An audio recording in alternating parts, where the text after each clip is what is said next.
Et je voudrais commencer avec ce texte dans l'Apocalypse 3. Vous savez, c'est les premiers chapitres de l'Apocalypse. C'est Christ qui parle à l'Église, à des églises qui existaient à l'époque, géographiquement dans différents endroits, ce qui serait aujourd'hui l'Asie mineure, mais qui avaient chacune des conditions différentes à ce moment-là, dans leur état spirituel, dans leur situation. Et il écrit à l'ange de l'église de Laodicée. Alors l'ange, on ne sait pas trop, les théologiens ne sont pas si c'est le pasteur de l'église, l'envoyé, le responsable, ou si c'est symbolique. Mais en tout cas, il écrit à cette église. Et voilà ce qu'il dit au verset 14, chapitre 3.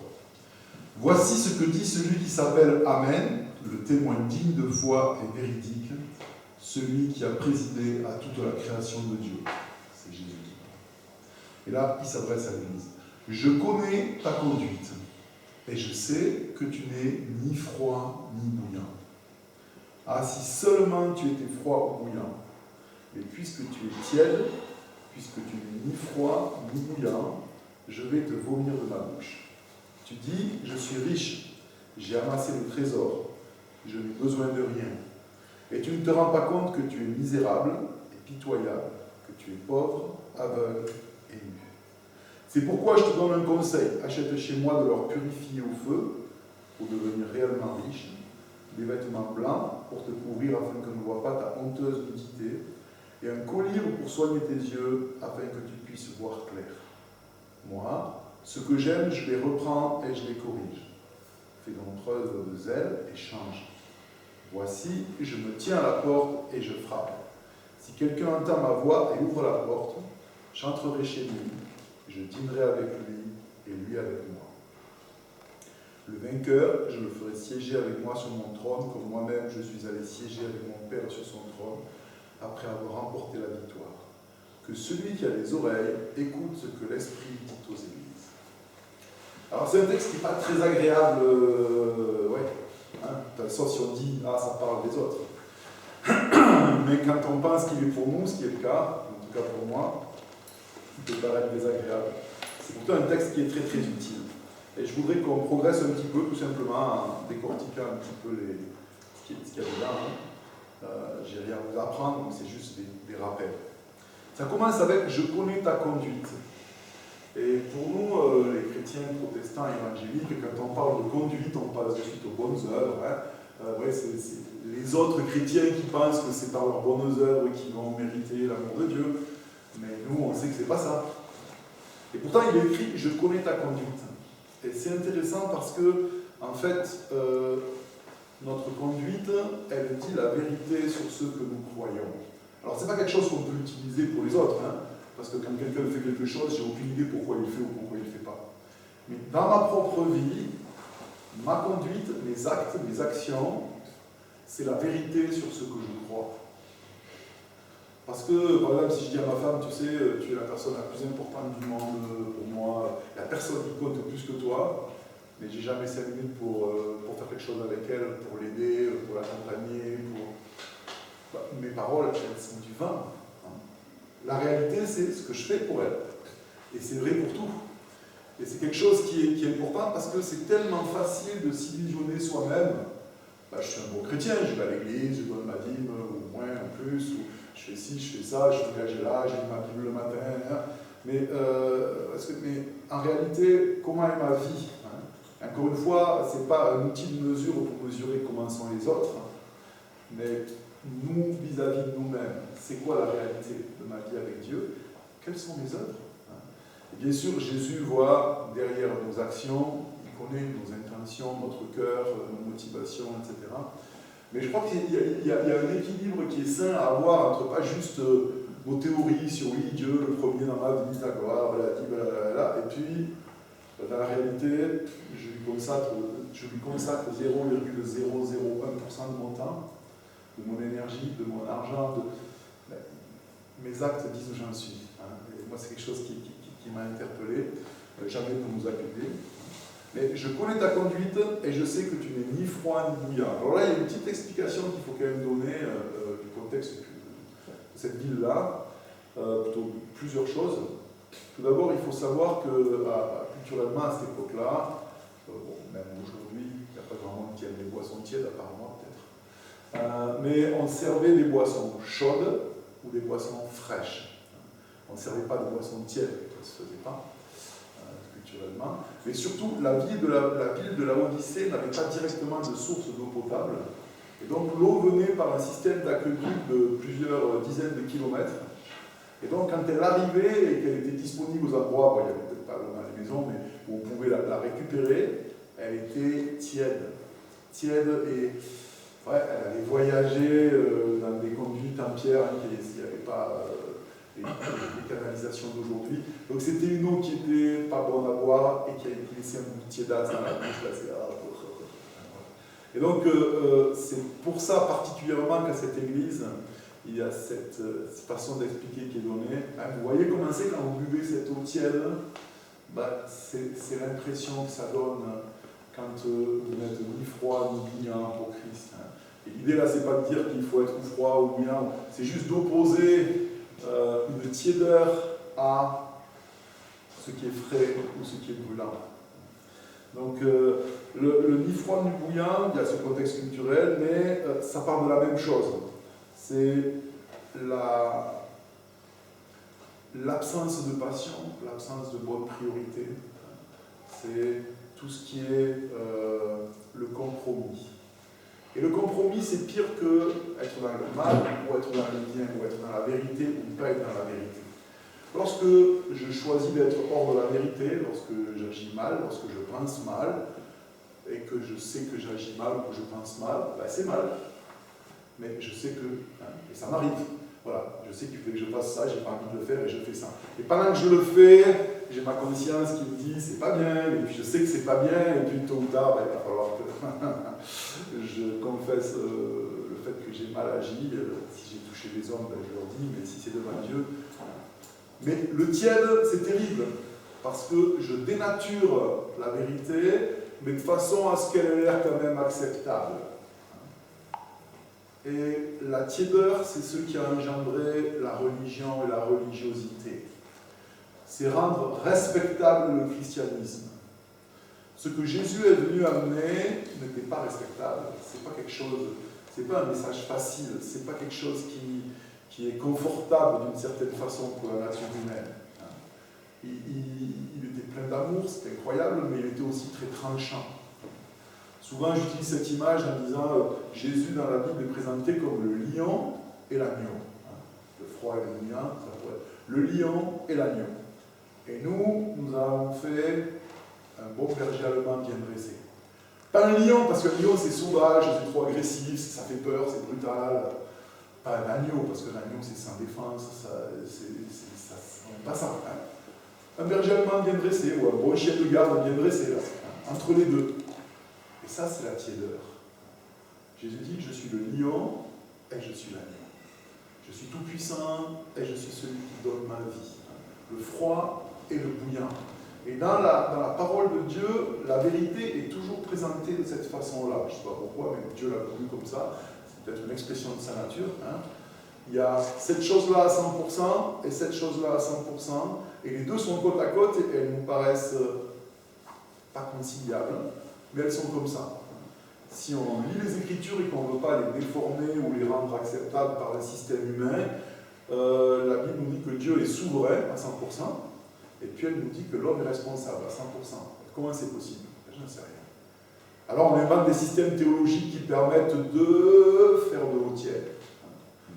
On a inventé le mitigeur avant qu'il existe. Vous savez, cet appareil qui fait qu'il y a l'eau froide et les chaudes qui arrivent, mais nous, ce qui sort, c'est l'eau à la bonne température qui nous va bien.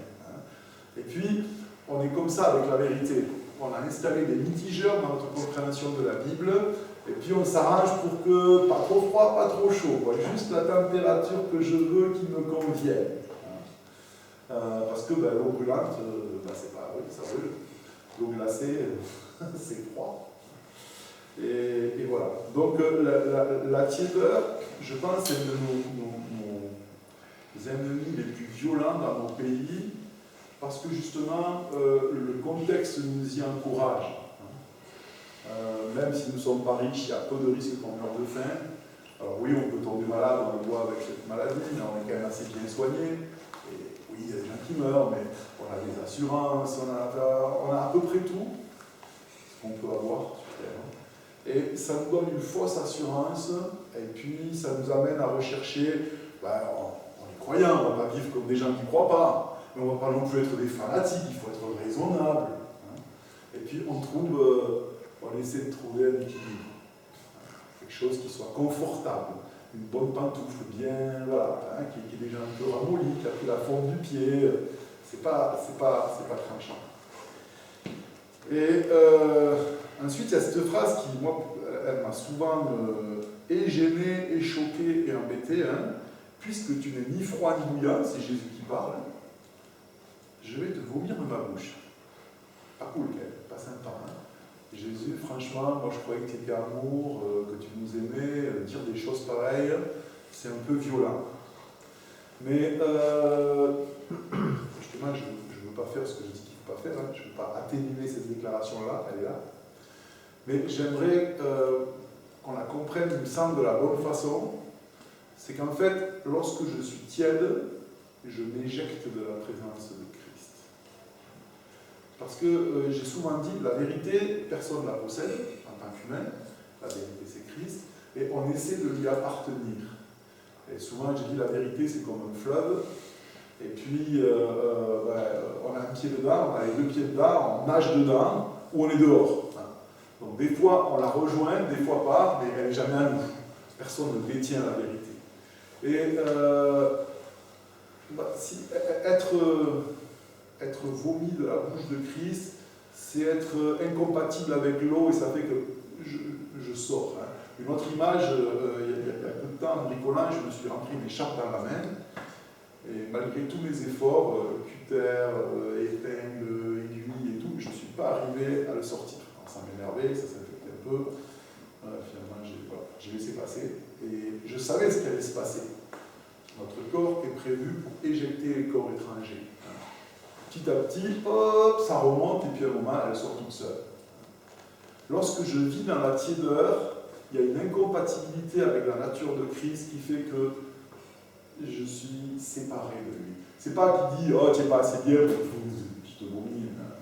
C'est juste que il dit, lorsque tu vis comme ça et que tu prends ce que je te dis et que tu en fais un mélange pour faire quelque chose de gentil, acceptable, mignon, qui correspond à ta culture et qui te va bien, tu te mets toi-même hors de moi. C'est un peu la même idée que lorsque Jésus dit, si vous ne pardonnez pas, je ne vous pardonnerai pas. Pourtant, Christ a pardonné tout le monde quand il est mort sur la croix. Oui, mais l'endroit où on est pardonné, c'est l'endroit où on reçoit la grâce. Et quand je refuse de pardonner à quelqu'un, qu'est-ce que je fais? Je m'enlève du royaume de la grâce. Et si j'en sors, je ne peux pas y être au bénéfice. Je ne peux pas être hors de l'eau et être mouillé. Ça va me sécher. Vous voyez ce que... Donc je pense que c'est dans ce sens-là qu'il faut le comprendre. C'est une réalité. Quand je vis dans cette tiédeur, je suis hors de Christ. Et on va voir la conclusion du texte va dans ce sens-là. Alors on continue d'avancer. Et puis ensuite il dit, après avoir fait cette affirmation, tu dis, je suis riche, j'ai amassé des trésors, je n'ai besoin de rien. Tu dis. Et ça, je crois que c'est quelque chose, c'est pas juste culturel dans notre pays, c'est l'être humain est comme ça, mais encore plus quand même dans nos cultures où c'est moi qui pense, qui dis ce qui est bien. Et puis on explique à Dieu ce qui est bien. Voilà, Dieu, il faudrait que tu fasses comme ça, il faudrait que tu penses comme ça, il faudrait que tu bénisses ça, il faudrait que tu fasses ça, il faudrait que... Et puis ma vie, oui, je sais que je ne suis pas parfait, mais je dis. Et puis Jésus nous dit, tu dis, mais écoute plutôt. Parce que nous sommes probablement la personne la moins bien placée pour savoir dans quel état nous sommes. Nous sommes tellement facilement dans le déni, dans l'illusion, dans les fausses appréciations de nous-mêmes, dans un sens comme dans l'autre, attention. C'est que lorsque je dis, ouais, je ne vaux rien, je suis minable, je n'y arrive pas, et que tu dis ça, mais c'est pas vrai. Moi, je te dis que tu es une créature merveilleuse. Mais des fois, je vois que finalement, ma vie, elle est quand même pas mal. Je vais à presque tous les cultes, j'ai aidé quelqu'un, je fais ci, je fais ça, je n'en pas. Tu dis ça, mais c'est pas ça. Donc, dans un sens comme dans l'autre, on doit apprendre à laisser la pensée de Dieu nous dire, et pas nous dire « je dis ». Là, donc Jésus dit « tu dis, je suis riche ». Puis c'est vrai que, alors je ne parle pas forcément financièrement, mais dans nos églises, on a des bons groupes de louanges, on a des prédicateurs, on a ci, on a ça, on a des activités. Hein. On est riche quand même, on fait ce qu'il faut, on organise des camps, et Christ nous dit, c'est pas comme ça que je vois les choses. J'ai amassé des trésors, je n'ai besoin de rien. On pense qu'on sait. Hein. Voilà, l'église c'est comme ça, un chrétien c'est comme ça, la vie chrétienne c'est comme ça. Je sais. Peut-être pas. Oui, je ne dis pas que tout ce qu'on croit est faux, mais on est loin de savoir comme on devrait savoir. On doit sans arrêt accepter que l'Esprit de Dieu, par la parole de Dieu, nous remette en question et qu'on passe de je dis, je pense, il me semble, j'ai l'impression, à qu'est-ce que tu dis de moi? Comment tu vois les choses? Donc tu dis je suis riche, j'ai amassé des trésors, je n'ai besoin de rien. Et tu ne te rends pas compte que tu es misérable, pitoyable, pauvre, aveugle et nu. Pas très gentil non plus comme évaluation. Hein. Mais en même temps, si on s'arrête 2 minutes et qu'on imagine, on ne peut pas l'imaginer, mais qu'on réfléchisse un petit peu, si on veut être scanné par la sainteté de Dieu et la perfection de Dieu, et qu'on s'approche en disant, tu sais, je ne suis pas si mal que ça quand même. Oui, il y a ces misérables à droite, à gauche, ailleurs, mais moi, quand tu m'as racheté, tu as quand même fait une bonne affaire. Parce que, je n'étais pas parfait, mais par rapport à quand même mieux. Hein. Mais si tu veux aller sur ce terrain-là, mais il n'y a rien. Hein. Donc, on doit d'abord comprendre ça, et après, le verset d'après dit, c'est pourquoi je te donne un conseil. C'est intéressant, c'est pas un ordre, c'est un conseil. Alors je sais qu'en Suisse, quand on dit il est conseiller, ça veut dire c'est obligatoire. Hein. Mais Jésus parle aussi comme ça. Hein. C'est un conseil. Pourquoi? Parce que, comme je l'ai dit, Dieu est souverain et l'être humain est libre de ses choix, pas des conséquences. Hein. Donc il nous donne un conseil. Si vous vous reconnaissez dans cette situation, voilà le conseil que je vous donne. Et bien sûr, chacun de nous peut dire, ah ben, ça, oui, effectivement, ça parle de l'église à côté, là, ça parle du chrétien là-bas, ça parle de ma femme, ça parle de mon voisin, donc il devrait écouter le conseil. Ok, je peux faire ça. Hein. Mais si je me reconnais là-dedans, je peux dire, tiens, Christ me donne un conseil.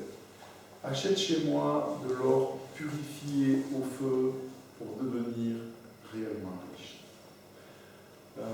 Dans 1 Corinthiens 3, l'apôtre Paul aborde cette façon de parler aussi, des images, et il dit ceci, 1 Corinthiens 3, 10, donc c'est Paul qui parle aux Corinthiens. Selon la grâce de Dieu qui m'a été donnée, j'ai posé le fondement comme un sage architecte, et un autre bâtit dessus. Mais que chacun prenne garde à la manière dont il bâtit dessus. Car personne ne peut poser un autre fondement que celui qui a été posé, à savoir Jésus-Christ. C'est-à-dire que si nous sommes enfants de Dieu, c'est à cause de l'œuvre de Christ, de ce qu'il a fait pour nous, de sa mort, de sa résurrection. Il n'y a pas d'autre fondement à la foi que ça. Ça, c'est le fondement pour tous les croyants. Mais ensuite, une fois que nous avons reçu cette nouvelle, nous avons vécu cette nouvelle naissance, que nous sommes devenus enfants de Dieu, nous avons été régénérés et nous avons une vie à vivre. Ce n'est pas le but, la nouvelle naissance, c'est le point de départ. C'est une naissance, effectivement, dans un nouveau royaume, avec des choses qui sont nouvelles, mais on a une vie à vivre.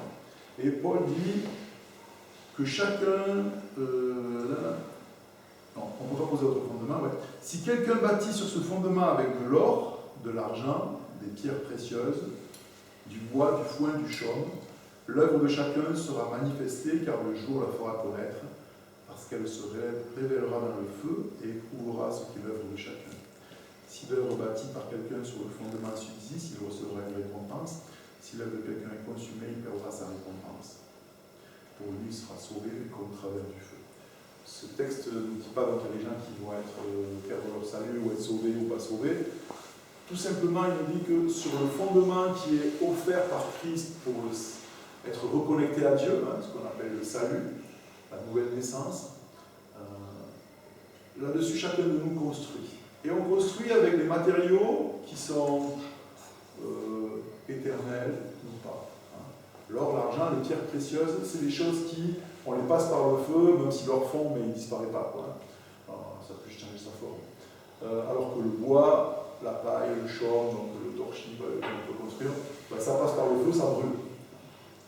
Et dans nos vies, en tant que croyants, ben, voilà, on peut vivre sans Christ, on le fait souvent. Hein. Et tous ces moments vécus sans Dieu, ben, c'est de la paille, c'est du foin, c'est du chaume. Ça veut dire que dans le feu de l'épreuve, et puis aussi dans le feu du, entre guillemets, du jugement, qui sera l'évaluation de nos vies à la fin de nos vies, ben, ça va disparaître. C'est pas le fait que Dieu va nous dire « Ah, là, tu as raté, tu as raté, tu as raté ». Juste ça, pouf, c'est plus là. Hein. Et il va rester quoi? Ben, comme après un incendie, on va rechercher ce qu'on retrouve. Ben, on ne retrouvera pas du bois, on ne retrouvera pas de la paille, ça va brûler. Mais les diamants, des boucles d'oreilles de Virginia qu'elle avait dans son coffre, ben, ils sont encore là. On les retrouve, ils ont résisté à l'incendie. Et puis, tout ce qui était précieux aura résisté comme ça. Et c'est la même idée qui est reprise dans ce que Christ dit à cette église. Achète chez moi de l'or purifié par le feu. Et je pense on connaît ce principe-là quand on le comprend plutôt quand ce qu'on appelle une grosse épreuve s'abat dans nos vies. Je ne parle pas la petite étude dans la main, justement. Hein. Une grosse épreuve. Voilà. Votre santé est vraiment touchée, vous perdez un être proche, votre situation est vraiment bouleversée. Une grosse épreuve qui vient, et là tout d'un coup on se dit, mais waouh, pourquoi je m'inquiétais parce que mon tondeuse de gazon est en panne, parce que je devais partir en vacances là-bas et je ne peux pas y aller à cause du virus, parce qu'il faut porter un masque et ça tient chaud. Tout d'un coup, votre enfant est entre la vie et la mort, ou on vous apprend que vous avez un cancer, c'est vous qui êtes entre la vie et la mort. Et là, waouh, il y a des choses qui sont importantes et des choses qui ne le sont pas. C'est pas la vie. Voilà, on a tous vécu des moments comme ça. Hein, et l'or éprouvé par le feu, c'est ce qui reste dans ces moments-là. On se dit, mais ouais, il y a ça quand même. J'ai pu rencontrer il y a 2 semaines Céline, et c'était une femme qui atteint d'une maladie incurable, qui est assez jeune. Hein. Et on discutait, et c'était incroyable, elle me disait, mais moi j'ai de la chance, j'ai de la chance, quoi. J'ai la famille et les amis qui m'aiment. Et puis elle a découvert, c'est de l'or éprouvé par le feu. C'est pas des choses superficielles. J'ai cette chose-là, parce qu'elle accompagne d'autres personnes qui ont la même maladie. Elle dit c'est terrible de voir des gens qui sont comme ça, puis qui sont seuls. Certains, quand leur conjoint a appris qu'ils avaient cette maladie, ils l'ont quitté, partis avec des enfants, et puis moi j'ai cette chose-là qui est précieuse. Donc d'acheter de l'or éprouvé par le feu, c'est pas faire des grandes actions, mais c'est discerner dans nos vies ce qui est éternel, ce qui a de la valeur, ce qui partira pas. Ce qu'on va emporter avec nous dans nos bagages d'âme quand on va passer de cette petite vie où on est à l'école ici sur Terre à la vraie vie après. On dit souvent on n'emportera rien quand on partira. C'est faux. On n'emportera pas nos voitures, nos maisons, nos comptes en banque, nos montres, notre réputation même. Mais on va emporter des choses, ou pas. L'or éprouvé par le feu, on va l'emporter. Ce que Christ a forgé en nous, dans notre âme, dans notre vie intérieure, les choses essentielles, les choses importantes, les moments vécus avec lui, on les prend avec nous pour l'éternité. C'est nos bagages pour la vie d'après. Et puis, si quelqu'un a accepté Christ, et qui vit pratiquement jamais avec, il va quand même passer dans cette vie après. Pour lui, il sera sauvé comme au travers du feu, c'est ça que ça veut dire. Il n'y a pas de souci, c'est pas parce que le salut de notre âme, on n'a pas à le payer, ni à le rembourser, donc, ouais. Mais c'est bête. On va partir dans cette nouvelle vie, alors on ne peut pas le comprendre, parce que comment on peut être aussi heureux, j'ai pas d'explication là-dessus, hein, des images qu'on ne maîtrise pas. Mais en tout cas, si on le voit de façon positive, on peut avoir des beaux bagages pour quitter cette vie. Quand on lit dans l'Ancien Testament, j'adore cette expression. Il s'endormit, âgé et rassasié de jour. Hein, voilà. C'est quelqu'un qui a fait ce qu'il avait à faire et qui part avec l'âme rassasié de ce qu'il avait à faire.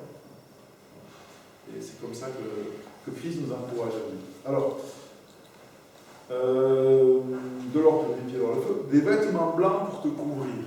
Ça, c'est un rappel du fait que je ne peux pas être déclaré juste devant Dieu, que je fasse ce qu'il faut ou pas. Et souvent, quand on est dans la tiédeur, on est aussi dans la comparaison. Dieu m'aime parce que quand même, par rapport à ceux qui ne vont jamais à l'église, moi j'y vais, par rapport à ceux qui ne lisent jamais leur Bible, moi je la lis. Et paradoxalement, Dieu dit, tu sais que ça ne sert à rien tout ça. Oui, c'est utile et il faut que tu le fasses, parce que je ne veux pas que tu sois tiède, mais ce n'est pas pour ça que tu es déclaré juste. Achète des vêtements blancs, cette justice qui ne s'achète pas justement, qui se reçoit par la foi, à laquelle on consent de la recevoir et qui est la conséquence de l'œuvre de Christ. Parce que c'est ce qui est paradoxal dans la religion, hein, c'est qu'à la fois on est tiède et en même temps on est dans la propre justice, dans la comparaison. Je ne suis pas si mal que ça. Oui, je ne suis pas parfait, mais quand même, je suis mieux que. Hein. Et il dit non, les vêtements blancs, c'est-à-dire ceux que moi je te donne parce que, oui, tu es pécheur, mais tu es pardonné, et je t'aime, et je te recouvre avec ça, et je te vois parfait.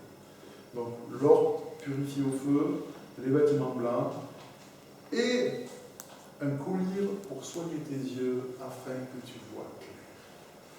Et ça, c'est peut-être le plus utile, parce que c'est par là que ça devrait commencer, ça s'est mis à cet ordre-là.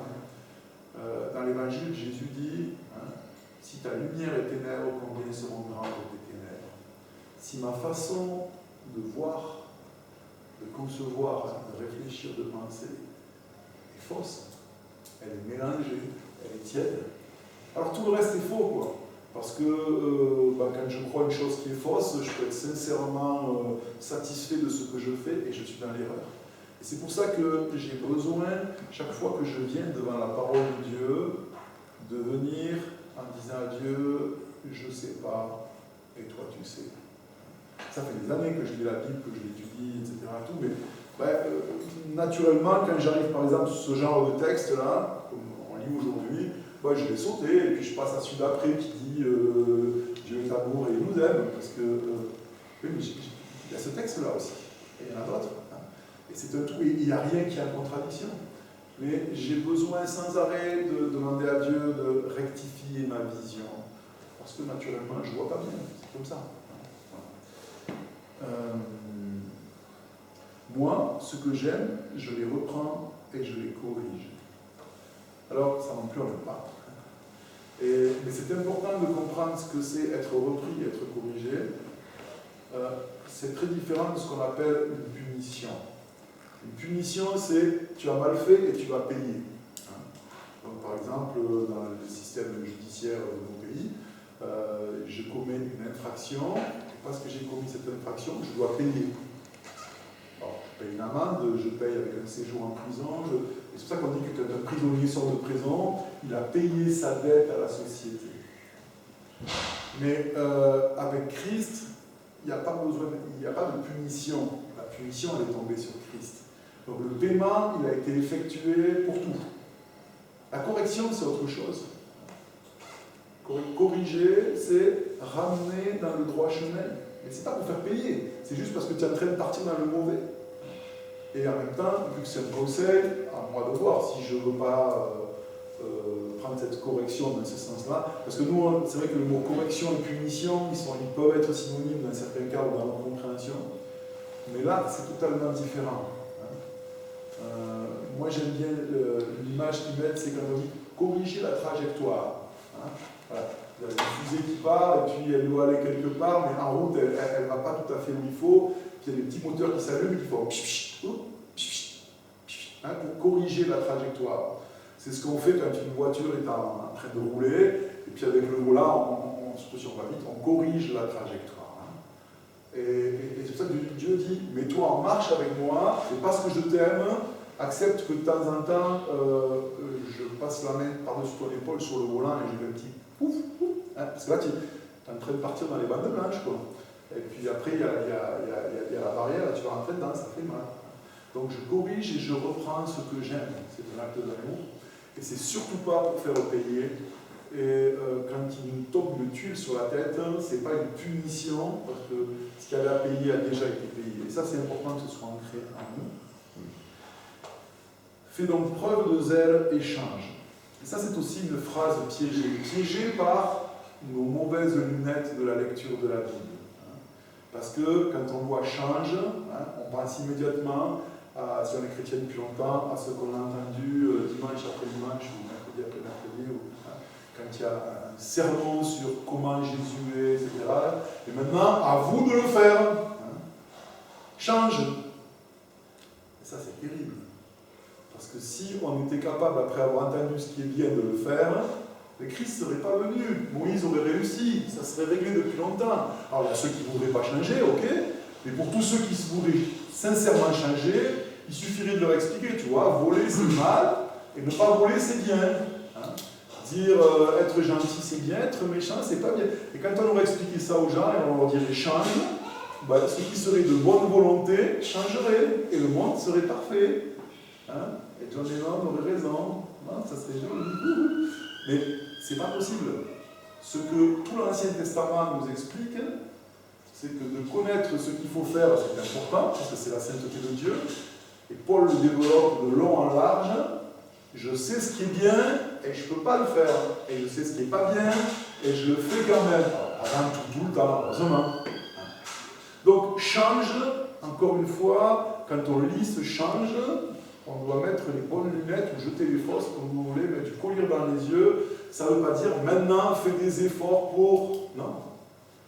Ça veut dire change justement ta façon de voir les choses et accepte le processus que je te propose pour qu'il y ait du changement dans ta vie. Qu'est-ce que Christ nous propose pour qu'il y ait du changement dans nos vies? Comment on sort de la tiédeur? Et c'est ça qui est fantastique. Juste la phrase après. Les versets, c'est nous qui les avons ajoutés pour nous retrouver, donc ça continue. Voici, je me tiens avant la porte et je frappe. Si quelqu'un entend ma voix, ouvre la porte, j'entrerai chez lui, je dînerai avec lui, et lui avec moi. Les chrétiens sont tellement malins qu'ils ont pris ce verset et ils en ont fait un verset pour évangéliser les non-croyants. C'est super, hein? Je ne dis pas que c'est faux, mais ce n'est pas la meilleure image qu'on puisse présenter du salut. Mais là, c'est à l'Église qu'il écrit. C'est à moi, c'est à vous, c'est à ses enfants. Je me tiens à la porte et je frappe. Quand il dit au début, celui qui est tiède comme ça, parce que tu m'as dit, fois que je te vomirai de ma bouche, j'ai expliqué cette idée que quand je ne me tiens pas dans la vérité, je suis hors de Christ. Si je suis hors de Christ, il est hors de moi. Et qu'est-ce qu'il fait? Il vient, et puis, il frappe. Il frappe pourquoi? Pour que je consente à le laisser entrer dans ma vie. C'est ça le changement.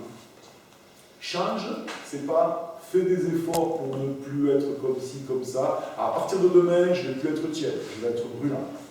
Ça ne marche pas. Le changement, c'est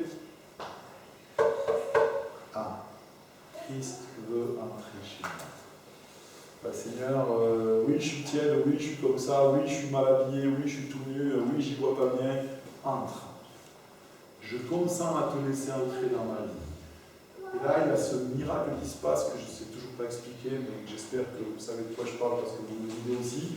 On ne maîtrise pas, c'est pas nous qui disons à Jésus frappe et je te fais rentrer, mais quand ces moments incroyables où on entend qu'il frappe et juste sans mots, on consent à le laisser entrer et il s'assoit et on a un moment d'intimité. Le repas, c'est l'intimité. Et je souperai avec lui et lui avec moi. Voilà. Il n'y a plus que lui et moi à l'intérieur de nous. Et là, on va communier ensemble, on va partager. Et ça, c'est la seule chose qui puisse nous sortir de la tiédeur. Les bonnes résolutions, ça ne marche pas. Et on a une illustration, enfin une illustration, c'est pas une histoire, c'est réel, de ce principe-là avec ce magnifique texte qu'on appelle les pèlerins d'Emmaüs. Ils ont quitté, ils sont découragés, leur cœur est, je ne sais pas s'ils tiennent froid, mais en tout cas, ils sont découragés. Et puis, ils rencontrent Jésus, ils ne l'ont pas reconnu, mais ils l'invitent à manger avec eux. Et quand finalement ils le reconnaissent, ils font ce constat. Notre cœur ne brûlerait-il pas au-dedans de nous-mêmes pendant tout le temps? Lorsque Christ mange avec moi et que je mange avec lui, lorsque je consens à le laisser entrer dans ma vie, il y a ce goût qui fait que tout est naturel. Je ne me dis plus, je dois témoigner parce que je suis chrétien. Ça sort, ça se voit, c'est là. Hein. Je ne dis pas, il faut que je lise la Bible parce que je suis chrétien, il faut que je prie parce que je suis... Non, tout se fait tout seul et notre vie change. Les pèlerins d'Emmaüs qui fuyaient Jérusalem parce qu'ils avaient peur de jour, au milieu de la nuit, ils vont courant retourner à Jérusalem. On l'a rencontré, il est vivant, il est ressuscité, ils vont risquer leur vie. Tout a changé. Pourquoi? Juste parce qu'ils ont mangé avec Christ. Et la religion, produite par la tiédeur, elle nous dit prends des bonnes résolutions, renonce à ça, fais ci, fais ça. Et Jésus dit non. Il faut être conscient que tu tiennes, il faut reconnaître que ça ne va pas, mais la seule solution c'est oui, entre, oui, viens. Et puis là, il y a ce moment miraculeux qui se passe, et notre vie est bouleversée. Et le texte se termine avec que celui qui a des oreilles écoute ce que l'Esprit dit aux églises. Comment on rencontre Christ? Comment on mange avec lui? C'est un esprit, c'est à l'intérieur, nous sommes le temple de l'Esprit de Dieu, et c'est en consentant à l'Esprit de Dieu. Le consentement à son action en nous, et puis il y a cette rencontre surnaturelle qui se fait, qui fait que nos vies changent. Et ça, c'est quelque chose qu'on doit faire sans jamais, parce qu'on revient toujours à nos petites routines, à la tiédeur, à nos habitudes. Et régulièrement, on doit dire, mais comment ça se fait que ça fait longtemps que je n'ai pas entendu Christ taper à ma porte? Est-ce qu'il y aurait trop de bruit? Est-ce que je suis trop occupé? Est-ce que je suis en train de faire des choses pour lui? Mais lui, il est à la porte et... Hein? Puis nous, je peux pas venir, je fais des choses pour Christ. Oui, non, mais c'est moi qui suis à la porte. Ah, mais j'ai pas le temps, là, j'ai des activités, j'ai des choses à faire pour l'église, pour Dieu, pour le voisin, pour mon témoignage, pour... Et puis à un moment, souvent, il faut qu'on s'épuise, et puis là, il y a quelqu'un qui frappe. On n'a même pas la force d'aller ouvrir, mais on crie vaguement, ouais, entrez! Et là, il rentre. Et comme avec Pierre qui avait tout raté, le repas est déjà prêt. C'est sur la table, c'est cuit, le poisson, le pain. Et puis là, il y a un cœur à cœur. Et puis on repart bouillonnant. Sauf qu'après, on se refroidit. Et puis il faut recommencer. Et puis c'est toujours un peu